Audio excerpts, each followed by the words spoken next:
हर हर महादेव। जय श्री राम। स्वागत है आप सबका सरोज अमरनाथ यादव चैनल पर। आज हम चर्चा करेंगे उस अद्भुत कथा की जब मर्यादा पुरुषोत्तम श्री राम ने अपने जीवन के प्रथम युद्ध में ताड़का नामक राक्षसी का संहार किया। ये कथा हमें सिखाती है कि धर्म की रक्षा के लिए अन्याय और अधर्म का नाश करना आवश्यक है। तो आइए इस प्रेरणादायक कथा में डूबते हैं और जानते हैं श्री राम के शौर्य की अनोखी गाथा। रामायण बालकांड अध्याय 9 ताड़का वध और शिव की कृपा। रामायण के बालकांड के 9वें अध्याय में हमें एक बहुत ही महत्वपूर्ण और रोचक घटना मिलती है जिसे ताड़का वध कहा जाता है। इस अध्याय के माध्यम से भगवान श्री राम का पहला पराक्रम और महर्षि विश्वामित्र द्वारा दिए गए आशीर्वाद से भगवान शिव की कृपा का विस्तृत वर्णन होता है। आइए इसे विस्तार से समझते हैं। महर्षि विश्वामित्र और श्री राम का परिचय। महर्षि विश्वामित्र, जो भगवान राम के परम भक्त और गुरु थे, एक बार अपने शिष्य श्री राम और उनके भाई लक्ष्मण को साथ लेकर एक यज्ञ स्थल की ओर चल रहे थे। उनका उद्देश्य था कि वे देवताओं से वर प्राप्त करके राक्षसों का नाश करें और संसार में धर्म की पुनर्स्थापना करें। महर्षि विश्वामित्र ने श्री राम से कहा कि वे ताड़का नामक राक्षसी का वध करें, जो न केवल वन में आतंक फैलाए हुए थी, बल्कि उसने ऋषियों और देवताओं को भी परेशान किया था। ताड़का का वध क्यों जरूरी था? ताड़का, जो कि एक राक्षसी थी, पहले एक सुंदर महिला थी।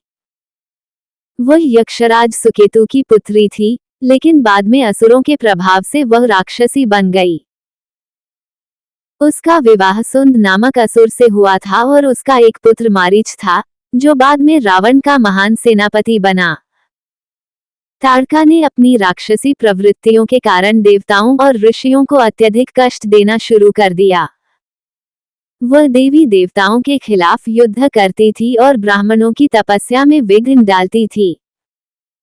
इसके कारण महर्षि विश्वामित्र ने निर्णय लिया कि श्री राम को इस राक्षसी का वध करना चाहिए। श्री राम का संकोच और महर्षि का आशीर्वाद। श्री राम ने महर्षि विश्वामित्र से कहा, गुरुदेव, एक स्त्री का वध करना उचित नहीं है। तब महर्षि ने समझाया कि जब कोई स्त्री अपने धर्म से गिरकर राक्षसी प्रवृत्तियों को अपनाती है, तो उसका वध धर्म की रक्षा के लिए आवश्यक हो जाता है।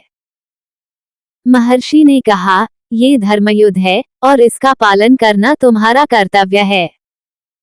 इसके बाद श्री राम ने ताड़का का वध करने का निश्चय किया। ताड़का से युद्ध। जब श्री राम और लक्ष्मण महर्षि विश्वामित्र के साथ ताड़का वन में पहुंचे, तो वहां ताड़का ने उन पर आक्रमण कर दिया। वह बहुत ही विकराल रूप में प्रकट हुई और अपने असंख्य असुरों के साथ श्री राम पर आक्रमण करने लगी।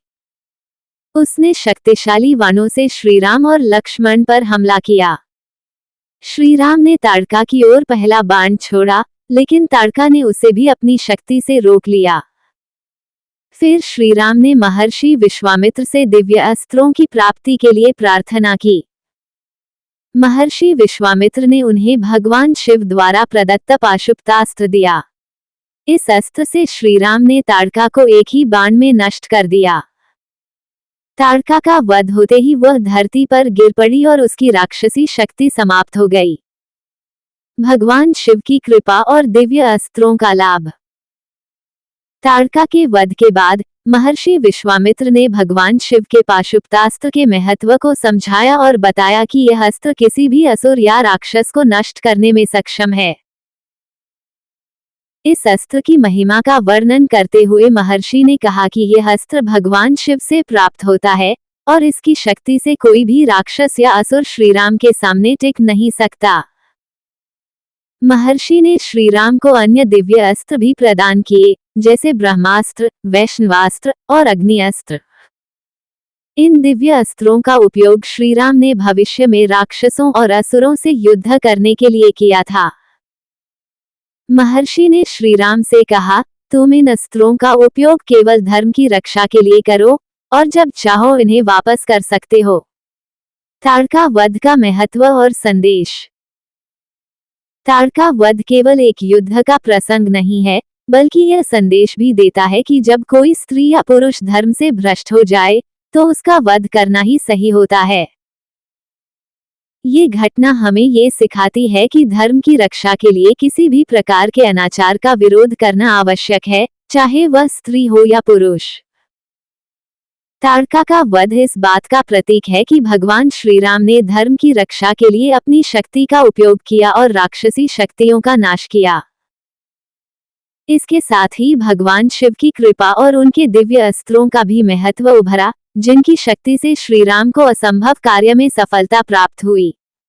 निष्कर्ष: बालकांड के इस 9वें अध्याय में भगवान श्री राम के शौर्य और महर्षि विश्वामित्र की आशीर्वाद से दिव्य अस्त्रों के बारे में बताया गया है। ताड़का वध का ये प्रसंग ये भी दर्शाता है कि जब धर्म और सत्य की रक्षा का समय आता है, तो भगवान अपनी कृपा से अपने भक्तों को दिव्य शक्तियां प्रदान करते हैं, ताकि वे संसार में सही मार्ग पर चल सकें।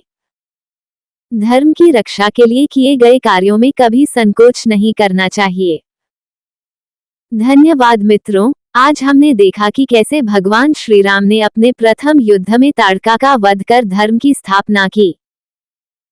ये कथा हमें सिखाती है कि जब अधर्म का बोलबाला हो, तब धर्म की रक्षा हेतु कर्तव्य का पालन अनिवार्य है। यदि आपको यह वीडियो पसंद आई हो, तो कृपया लाइक करें, अपने विचार कमेंट में साझा करें और चैनल को सब्सक्राइब कर हमारी इस धार्मिक यात्रा में हमारे साथी बनें। अगले वीडियो में हम श्री राम के जीवन के और भी प्रेरणादायक प्रसंग लेकर आएंगे। तब तक के लिए जय श्री राम और अपना ध्यान रखें। जय श्री शिव शंकर। हर हर महादेव।